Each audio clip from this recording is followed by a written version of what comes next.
Hello, NEET aspirants. This is Pawan Sir Biology. I hope so all of my students are fine. Today we are going to jump on the next topic, that is disorders. अब बहुत सारे disease और disorders है आपके NCERT में, तो आज हम मेंडेलियन डिसऑर्डर्स को समझ रहे होंगे। आपके एनसीईआरटी में जो डिसीज़ है वो दो पार्ट में डिवाइड है, मेंडेलियन एंड नॉन मेंडेलियन। तो आज हम मेंडेलियन वाली डिसीज़ जो है वो हम समझ रहे होंगे। तो without wasting any time let's jump into it. तो जो आपके जो भी आपके जेनिटल डिसऑर्डर्स हैं वो दो टाइप में डिवाइड है, मेंडेलियन एंड नॉन मेंडेलियन। मैंने वही समझाया अभी समझाया था ये वाला ही, दैट जेनिटल डिसऑर्डर मतलब क्या होता है। नाम में घुसो। जेनिटल डिसऑर्डर मतलब क्या कि जो पर्टिकुलर डिसऑर्डर जो आपको कंजेनाइटल हो। What is congenital? मतलब बाय बर्थ आपके अंदर हो, that is called the genital disorders. और वो दो टाइप के हो सकते हैं, Mendelian disorders and non Mendelian disorders. अब जो मेंडेलियन डिसऑर्डर बेटा वो क्यों होते हैं? Because of the single gene mutation.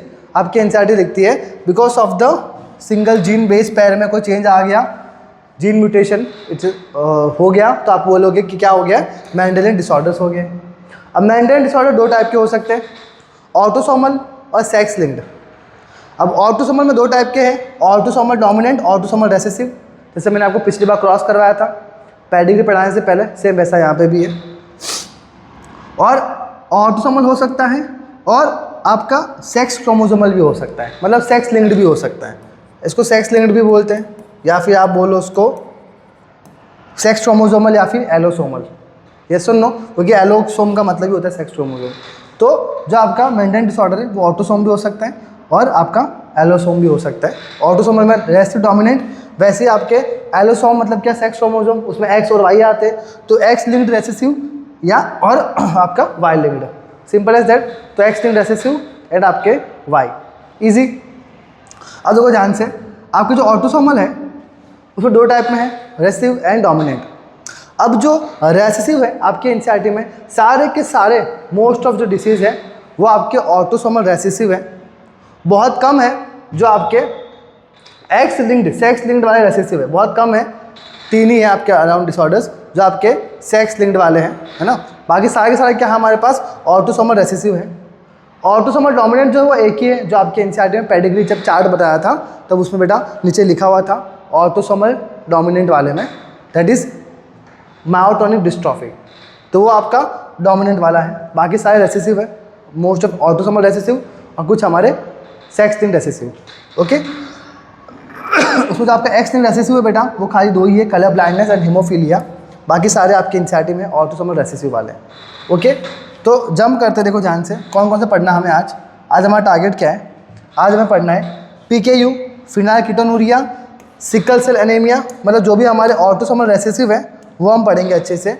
PKU, sickle cell anaemia, thalassaemia, cystic fibrosis आपके एनसीईआरटी में नहीं है, और एल्बिनिज्म ये भी आपके एनसीईआरटी में नहीं है, बट आपको थोड़ा बहुत इसके बारे में आइडिया होना चाहिए और कुछ नहीं, बस इतना पता होना चाहिए कि ऑटोसोमल रेसेसिव में आता है। और सिस्टिक फाइब्रोसिस मतलब क्या बेटा, क्या आपके लंग्स की डिसीज़ है बेटा ये। तो लंग्स के अंदर जब आपका ब्रोंकस होता है उसमें जब म्यूकस की क्लॉगिंग हो जाए, तो ब्रोंकस में क्या होगा, म्यूकस क्लॉग हो गया तो आपका एयर पैसेज में प्रॉब्लम आएगा, तो लंग्स की प्रॉब्लम बेटा, ब्रीदिंग में प्रॉब्लम होगी, है ना। Cystic fibrosis. बाकी एल्बिनिज्म पता है आपको, एल्बिनो है ना, गोरे गोरे हो जाते हैं एकदम, स्किन कलर फेयर हो जाता है, मेलानिन पिगमेंट एकदम कम हो जाता है ना, एल्बिनिज्म। तो autosomal recessive and autosomal dominant, आपको बताया मैंने डोमिनेंट एक ही है, मायोटोनिक डिस्ट्रॉफी, बाकी सारे रेसेसिव है हमारे एनसीईआरटी में। तो एलोसोमल और सेक्स क्रोमोसोमल दो टाइप के होते हैं, X linked recessive and Y linked. ये आपके एनसीईआरटी में दोनों के दोनों, कलर ब्लाइंडनेस एंड हीमोफीलिया। कैसे ये एक्स लिंक्ड रेसेसिव और वाई लिंक्ड आपके एनसीईआरटी में नहीं है, पर पता होना चाहिए हाइपरट्राइकोसिस। हाइपरट्राइकोसिस का मतलब क्या होता है बेटा, जब excess amount of hair body के ऊपर ग्रो हो जाए, दैट इज वाई लिंक्ड। देखो लिखा है वाई लिंक्ड, मतलब मेल में होगा, है ना। फॉर एग्जाम्पल अनिल कपूर, आप पता है आपको अनिल कपूर पूरा बाल बाल है बॉडी के ऊपर ना, पीछे बैक पे बाल है ना, यहाँ कान के पास भी बाल है, तो बेटा ये क्या है, हाइपरट्राइकोसिस है, जो कि वाई लिंक्ड डिसीज होता है। फिर चलते हैं नॉन मेंडेलियन डिसऑर्डर या फिर क्रोमोसोमल डिसऑर्डर। आज हम ये नहीं करेंगे, हमें नेक्स्ट क्लास में करेंगे क्रोमोसोमल, जिसमें ऑटोसोमल भी होता है और सेक्स लिंक्ड भी होता है। ऑटोसोमल में डाउन सिंड्रोम और सेक्स लिंक्ड में क्लाइनफिल्टर सिंड्रोम एंड टर्नर सिंड्रोम।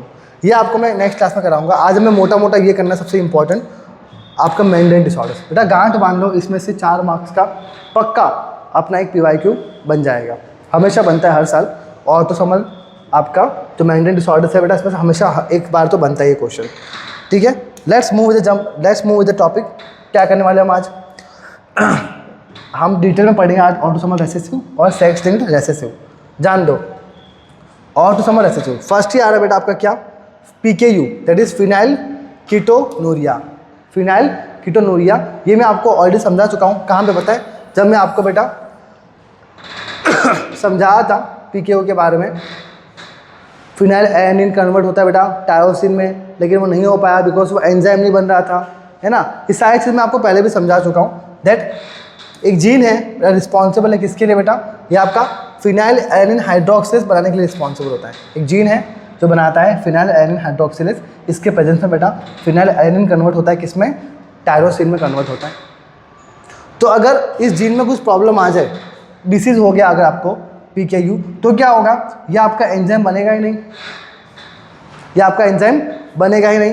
और जब एंजाइम नहीं बनेगा तो मतलब जाहिर सी बात है आपका जो फिनाइल एलानिन है वो टायरोसिन में कन्वर्ट नहीं होगा, तो वो किसी और प्रोडक्ट में कन्वर्ट हो जाएगा बेटा। तो क्या होता है, फिनाइल जो एलानिन होता है बेटा वो क्या कन्वर्ट होता है, किस में कन्वर्ट होता है बेटा, आपका फिनाइल पायरुविक एसिड में कन्वर्ट होता है। फिनाइल एलानिन जो होता है वो पेप में कन्वर्ट हो गया, फिनाइल पायरुविक एसिड या फिनाइल पायरुवेट एक ही बात है। तो फिनाइल जो एलानिन है वो कन्वर्ट होगा किसमें, फिनाइल पायरुविक एसिड में, और ये बेटा आपका एक्यूमुलेशन होगा ब्रेन के अंदर और आपको पागल कर देगा। तो फिनाइल पायरुविक एसिड बेटा क्या होगा, एक्यूमुलेट होगा और मेंटल रिटार्डेशन हो जाएगा, पागल हो जाएगा, और आपके हेयर और पिगमेंटेशन भी कम होगा, स्किन और हेयर का पिगमेंट कम हो जाएगा। तो ये आपके एनसीईआरटी में पहले ही मैंने बता चुका हूँ इसके बारे में, तो इतना कुछ नया नहीं है, नॉर्मली हम पढ़ चुके हैं। ऑटोसोमल रिसेसिव है, वैसे ये पता होना चाहिए। डन। और एक और चीज़ जब बेटा ये आपको यूरिन में भी फिनाइल पायरुविक एसिड मिल जाएगा जब भी PKU होगा बेटा। PKU कैसे पता चल रहा है PKU हो गया, यूरिन टेस्ट कराओ, अगर इसके अंदर पेप आ गया फिनाइल पायरुविक एसिड, मतलब क्या हो गया है, आपको मुबारक हो, आपको PKU हो चुका है, फिनाइल कीटोनूरिया हो चुका है। क्योंकि बेटा बॉडी के अंदर पेप जो होता है वो एब्जॉर्ब नहीं होता, वो ऐसा कैसा बाहर निकल जाता है बेटा यूरिन के फॉर्म में, यूरिन के साथ बाहर निकल जाता है, ठीक है। नेक्स्ट चलते हैं सिकल सेल एनीमिया। नाम से क्रैक करो, सिकल सेल शेप है ना, सीधी सी बात है। ये मैं वो करवा चुका हूँ बेटा प्लियोट्रॉपी में, जब करवा रहा था उसने, जब मैं पॉइंट म्यूटेशन करवाया तब मैंने आपको ये चीज़ बताई थी प्लियोट्रॉपी के अंदर, that single gene controls many phenotypes, है ना। तो उसमें ऑटोसोमल रिसेसिव बेटा पता होना चाहिए।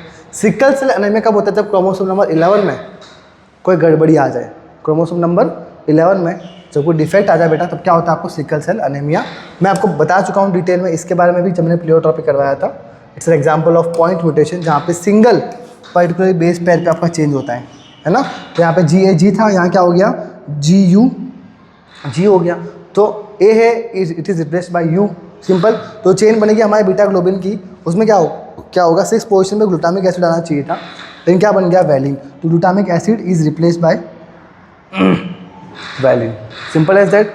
तो A is replaced by U and glutamic acid is replaced by valine. तो क्या होगा बेटा आपको सिकल सेल एनीमिया हो जाएगा। आपके नॉर्मल आपके ऐसे गोल गोल RBC थे बाइकॉनकेव शेप, ऐसे हो जाएंगे सिकल शेप। तो उसमें क्या होगा आपका RBC का शेप भी चेंज हो गया। अब RBC का शेप चेंज हुआ तो हीमोग्लोबिन भी कम होगा। Okay, so we were at beta globin chain के अंदर क्या चेंज आया, यहाँ पे mRNA में A is replaced by U and glutamic acid is replaced by valine. सबसे बड़ा चेंज यही है। तो आपका जो सेल का शेप है from biconcave shape it will going to convert into a sickle shape. तो उसमें क्या हुआ, अपना RBC का शेप चेंज हुआ, एज वेल एज हीमोग्लोबिन का लेवल भी कम हुआ। तो सिंगल जीन में चेंज होने से बहुत सारे फिनोटाइप चेंज हो गए, आपका RBC का शेप चेंज होना, आपका हीमोग्लोबिन का लेवल कम होना।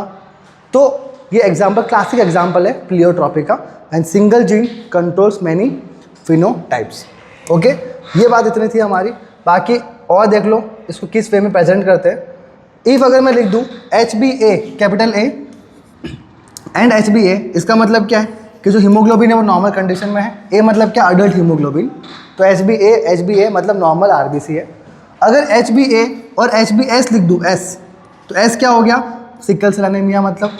तो ये कैसा हो गया, ये कैरियर हो गया, क्योंकि इसके पास एक ही पर्टिकुलर एलील के पास ऊपर अपने पास सिकल सेल वाला ट्रेट है, यस और नो। और अगर हो गया HbS मतलब ये प्रॉपर क्या हो गया, अफेक्टेड सिकल सेल अनीमिया वाला, यस और नो। तो ये आपको पता होना चाहिए, सारे सिम्बल्स आपको आइडिया होना चाहिए। तो यहाँ पे क्या होगा, सिकल शेप्ड RBC का चेंज होगा। फ़र्क क्या है, यहाँ पे क्वालिटेटिव प्रॉब्लम है ये। व्हाट इज क्वालिटेटिव, इसका मतलब ये है कि यहाँ पे क्वालिटी में प्रॉब्लम हो रही है। जो हीमोग्लोबिन की चेन है दोनों बन रही है, अल्फा भी बन रही है, बीटा भी बन रही है। आपको पता होगा 11 में बायोमोलिक्यूल से पढ़ाया था मैंने आपको कि 2 अल्फा चेन होती है हीमोग्लोबिन में और 2 बीटा चेन होती है। तो दोनों बन रही है यहाँ पे, बस फ़र्क ये है कि बीटा ग्लोबिन के क्वालिटी में प्रॉब्लम आ गया, यहाँ पे ग्लूटामिक एसिड की जगह वैलिन बन गया। तो इसको बोलते हैं क्वालिटेटिव प्रॉब्लम, बिकॉज क्वालिटी में प्रॉब्लम आ गया। ईजी। एक और चीज़ बतानी थी, यहाँ पे जो आपका कैरियर है sickle cell anaemia as a carrier, ये बहुत ही अलग बात है, आपके एनसीईआरटी में नहीं होगी, बट AIPMT के लिए इंपॉर्टेंट है, नीट के लिए इंपॉर्टेंट है। It is resistant to malaria. जो आपका सिकल सेल एनीमिया कैरियर है, it is resistant to malaria. मतलब अगर आप सिकल सेल एनीमिया कैरियर हो तो आपको मलेरिया होने के चांसेस बहुत कम है। क्यों? बिकॉज एक आपका बायोकॉन के वाला कुछ होंगे और कुछ हमारे सिकल शेप वाले भी हो सकते हैं। तो इनके अंदर ऐसे इम्यूनोलॉजिकल केमिकल्स रिलीज होंगे जो कि आपके प्लाज्मोडियम को अंदर ग्रो नहीं होने देंगे, तो इनको कभी मलेरिया नहीं हो सकता। जो कि सिकल सेल एनीमिया वाले कैरियर है, they won't be having malaria. Okay, it's a very different thing, तो ये आप नोटिस कर लेना अंदर। आगे चलते हैं, थैलेसीमिया। अब देखो ध्यान से, सब हमारा अभी वही चल रहा है, ऑटोसोमल रेसेसिव चल रहा है, ऑटोसोमल रेसेसिव चल रहा है हमारा, तो ये भी वही है autosomal recessive. And it is also frame shift mutation. ये एग्जाम्पल किसका है, फ्रेम शिफ्ट म्यूटेशन का। सिकल सेल एनीमिया किसका एग्जाम्पल था, पॉइंट म्यूटेशन का। ये किसका है, फ्रेम शिफ्ट म्यूटेशन का।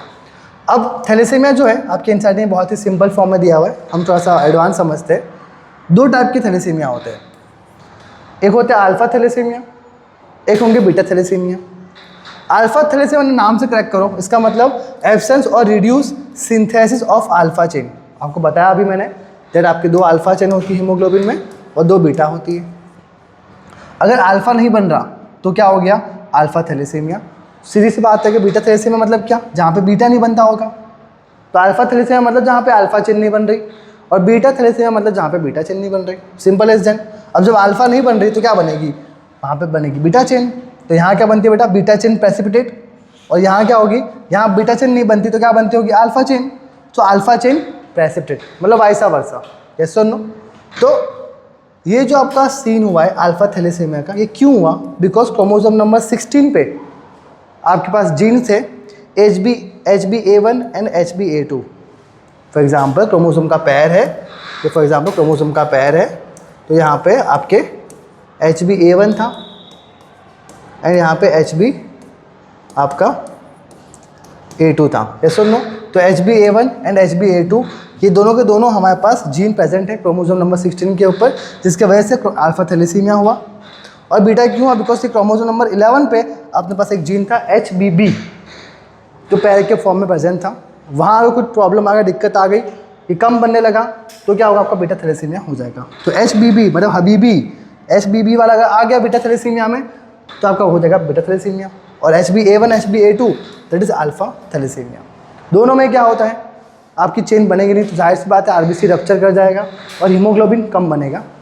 यहाँ पे क्या हो रही है, अल्फा बीटा चेन ही नहीं बन रही है, यहाँ अल्फा नहीं बन रही है और यहाँ बीटा नहीं बन रही, तो यहाँ पे क्वांटिटी में प्रॉब्लम है, यहाँ पे क्वांटिटी जो है वो कम बन रही है, तो it is a quantitative problem.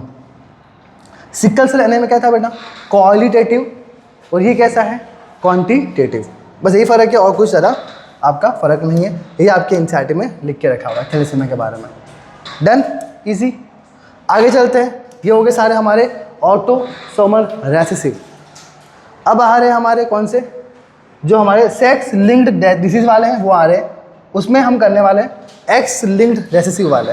मैं कहा था आपके 2 ही है, एक्स लिंक्ड, बाकी वाई लिंक्ड आपको पढ़ना नहीं, जो हाइपरट्राइकोसिस था वो पढ़ना नहीं है। तो एक्स लिंक्ड रेसेसिव 2 ही आपके एनसीईआरटी में, that is colour blindness and haemophilia. तो let's move with this colour blindness. अब कलर ब्लाइंडनेस क्या होता है, जहाँ पे ब्लू और ग्रीन कलर में प्रॉपर्ली डिफ्रेंशिएट ना कर पाए कोई particular person, that is called colour blindness. जहाँ पे ब्लू, रेड और ग्रीन कलर का डिफ्रेंशिएट नहीं कर पाता है, ठीक है। तो रेड और ग्रीन क्या हो गया, इसको बोल सकते हैं रेड ग्रीन कलर ब्लाइंडनेस, मतलब इस एक्स क्रोमोसोम के ऊपर म्यूटेशन आता है, तभी तो बेटा एक्स लिंक्ड है ना ये, तो ऑफकोर्स ही बात है एक्स क्रोमोसोम के ऊपर म्यूटेशन आता है, तो इनके जो कोन सेल्स होते हैं, कौन से, रेड कोन सेल और ग्रीन कोन सेल, जो रिस्पॉन्सिबल होते हैं रेड और ग्रीन कलर डिफ्रेंशिएट करने में, तो उनके ऊपर प्रॉब्लम आती है, पिगमेंट्स आपके फॉर्म नहीं होंगे, तो आप डिफ्रेंशिएट नहीं कर पाओगे बेटा। कौन सेल्स में प्रॉब्लम आई, रेड और ग्रीन कलर के सेल्स में। ओके, तो इसको आप कैसे डिफाइन कर सकते हो, देखो यहाँ पे एक्स लिंक्ड रेसेसिव है, तो मतलब एक्स स्मॉल सी, तो क्या हो गया, affected female. X small C, x capital C, तो अफेक्ट नहीं करेगी, लेकिन ये कैसा हो गया, कैरियर बन गई, क्या बन गई है, कैरियर। और एक्स स्मॉल सी और आपका वाई, तो ये क्या हो गया, अफेक्टेड मेल। तो यहाँ पे जो चांसेस है मेल के अगेन बहुत ज़्यादा है अफेक्ट होने के, क्यों, क्योंकि आपके मेल को अफेक्ट होने के लिए सिर्फ और सिर्फ एक स्मॉल सी ही चाहिए, जो कि ईजिली आराम से मिल जाता है। तो यहाँ पे मैंने आपके एनसीईआरटी भी लिखती है that male has 8% and female has 0.4% chances of particularly X linked disease में कलर ब्लाइंडनेस। अब देखो ध्यान से, यहाँ मेल 8% ही है, मैंने आपको पहले समझा था क्लास में that small X C small आ गया और ये वाई है, तो क्या हो गया, मेल अफेक्ट हो गया। अब फीमेल का अफेक्ट होने के लिए दोनों हमें सी चाहिए होता है, जो कि रेयर चांसेस है ना, लेकिन जब मेल अफेक्ट होगा तो आराम से हो जाएगा, क्योंकि उसे एक ही स्मॉल सी चाहिए। तो यहाँ पे जो मेल है इट इज़ 8% एंड फीमेल है इट इज़ 0.4%। तो यहाँ पे क्या होता है, क्रिस क्रॉस इनहेरिटेंस भी होता है, मतलब male to female, female to male. तो आपको समझा रखा हूँ मैं पहले भी, हमने चार्ट में किया होता क्रिस क्रॉस इनहेरिटेंस के बारे में। तो ये बात थी किसकी, नॉर्मली कलर ब्लाइंडनेस की बात करी थी। आगे चलते, हीमोफीलिया लास्ट आ रहा है। अब हीमोफीलिया के बारे में बात करूं तो यहाँ पे आपकी जो ब्लड क्लॉटिंग है वो एब्सेंट होता है। ब्लड क्लॉटिंग मतलब क्या, ये आपको मैंने 11th में पढ़ाया था बॉडी फ्लूइड्स एंड सर्कुलेशन के अंदर, जब हम पढ़ रहे थे कैस्केड रिएक्शन क्लॉटिंग का। तो वहाँ पे मैंने आपको बहुत सारे क्लॉटिंग फैक्टर्स भी लिखवाए थे एक्स्ट्रा, मैंने कहा था 12th में कुछ मिलता जुलता हम इससे करेंगे। 13 क्लॉटिंग फैक्टर्स लिखवाए थे मैंने आपको 11th में। ओके, सो ब्लड क्लॉटिंग यहाँ पे क्या होता है बेटा, एब्सेंट होता है। यहाँ पर एक बार कट लग गया बॉडी के अंदर तो आपका जो ब्लड है ब्लीडिंग होता रहेगा, क्लॉट नहीं हो पाएगा, क्योंकि क्लॉटिंग क्या है यहाँ पे, एब्सेंट है। That's why it is also called bleeders disease. अब ये दो टाइप की हो सकती है, type A and type B. Type A मतलब क्या, हीमोफीलिया है और हीमोफीलिया बी। हीमोफीलिया ए में क्या होगा, टाइप ए में क्या होगा, आपका जो फैक्टर 8 है वो एब्सेंट होता है। ये आपके एनसीईआरटी में नहीं है डिटेल में, बट आपको पता होना चाहिए। Factor 8 is absent in type A and type B में क्या होगा, जिसको क्रिसमस डिसीज भी कहते हैं। ऐसा कुछ नहीं कि यहाँ पे हम क्रिसमस मनाएंगे, ऐसा कुछ नहीं है। क्रिसमस नाम का एक फैक्टर होता है जो कि एब्सेंट होता है टाइप बी हीमोफीलिया में। तो यहाँ पे कौन सा वाला है वो फैक्टर, दैट इज़ 9, इसे बोलते हैं क्रिसमस फैक्टर, जो कि एब्सेंट होता है, जिसके वजह से आपको हीमोफीलिया बी होता है। तो ए क्यों होगा, बिकॉज फैक्टर 8 एब्सेंट है। बी क्यों है, बिकॉज फैक्टर 9 एब्सेंट है। ईजी, अब समझते हैं उसको इस फॉर्म में। आ जाओ वापस, एक्स स्मॉल एच मतलब अफेक्टेड फीमेल, क्योंकि एक्स लिंक्ड रेसेसिव कर रहे हैं ना हम लोग, तो मतलब रेसेसिव वाली आने चाहिए ऊपर, तो affected. X small H capital H मतलब carrier. X small H and Y that is affected male. Again वही बात हो गई कि एक्स को अफेक्ट, अगर मेल को अफेक्ट होना है तो वहाँ पर सिर्फ एक ही एक्स के ऊपर स्मॉल एच चाहिए, तो आपका काम हो जाएगा, दैट इज अफेक्टेड मेल। तो male again are having greater chances to get affected by then the female. Okay, तो वहाँ पे सेम बात हो गई। ये बात देखो, फॉर एग्जांपल अगर फीमेल है, अगर फीमेल को भाई प्रॉपरली आपको अफेक्ट करना है तो यहाँ पे मेरे को दोनों के दोनों स्मॉल एच चाहिए, जबकि मेल के लिए मुझे अगेन स्मॉल एच। तो वही बात हो गई, मेल जो है दोनों साइड से पीस रहा है, सिकल सेल एनीमिया में भी और आपकी हीमोफीलिया में भी। दोनों साइड से जो मेल है they are having highly chances to get affected, because एक ही स्मॉल एच आपका चाहिए। अब लास्ट लाइन आपके एनसीईआरटी में लिखी होगी हीमोफीलिया में, that the family pedigree of Queen Victoria shows a number of hemophilic descendants as she was a carrier of the disease। अब जो क्वीन विक्टोरिया की जो पेडिग्री फैमिली चार्ट था उसमें queen Victoria was the carrier of the haemophilia. तो वो क्या थी, कैरियर थी, मतलब ये वाला जीन था इसके अंदर, x small H and x capital H. तो मतलब एक्स स्मॉल एच और एक्स कैपिटल एच, अगर मेल के साथ ब्रीड किया है ना, मेल एक्स नॉर्मल था, यहाँ पे वाई आ गया, तो जब उसने ब्रीड किया तो क्या हो, जो मेल बना उसमें स्मॉल h आ गया और y आ गया, मतलब मेल कैसा हो गया, अफेक्ट। तो उसने अपने डिसेंडेंट्स में जायदाद नहीं दी, इसने अपने डिसेंडेंट में हीमोफीलिया दे दिया। That's why it is also called royal disease. Why royal? Because Queen Victoria के फैमिली के अंदर पूरी पेडिग्री में आपको हीमोफीलिया वाले डिसेंडेंट्स देखने को मिलेंगे। Why? Because Queen Victoria was a carrier of haemophilia. तो ये आपके इंसाइड समझाती है, इसको इसलिए रॉयल डिसीज़ भी कहते हैं। ब्लीडर डिसीज़, रॉयल डिसीज़, सब एक का ही नाम है, दैट इज़ हीमोफीलिया। तो ये हमारे सारी चीज़ें हो गई, दो ही आपके एनसीईआरटी में, कलर ब्लाइंडनेस एंड हीमोफीलिया, जो कि आपके एक्स लिंक्ड रेसेसिव है, बाकी आपके सारे ऑटोसोमल रेसेसिव है। ऑटोसोमल डोमिनेंट एक ही है, मायोटोनिक डिस्ट्रॉफी, और बाकी हम जो आपके नॉन क्रोमोसोमल डिसऑर्डर्स थे वो हम नेक्स्ट क्लास में करेंगे। जो नॉन मैंडेन डिसऑर्डर्स थे वो हम नेक्स्ट क्लास में करेंगे, बिकॉज आज हमने सिर्फ और सिर्फ मैंडेन डिसऑर्डर्स के लिए टाइम निकाला ताकि आप आराम से हर एक टॉपिक को समझ पाओ। नॉन मैंडेन डिसऑर्डर्स अपने नेक्स्ट क्लास में समझेंगे, सो दैट आप कंफ्यूज ना हो, आराम से दोनों को अलग लेके पढ़ो, क्योंकि मेन जो था वो यही था जहाँ से मैक्सिमम क्वेश्चन बनता है। नॉन मेंटेन भी इंपॉर्टेंट है, तो हम नेक्स्ट क्लास में समझेंगे। बहुत ही छोटा सा है, 10 मिनट का मान सेशन होगा हमारा, तो आज का जो था वही इंपॉर्टेंट था। ओके, सो नेक्स्ट टाइम करेंगे हम लोग chromosomal disorders. So we going to meet in our next session. I am going to give it PDFs in the form of Telegram as well as DPPs, सारी एक साथ आपको Telegram पे मिल जाएगी। Okay, so will meet in our next session. Thank you so much.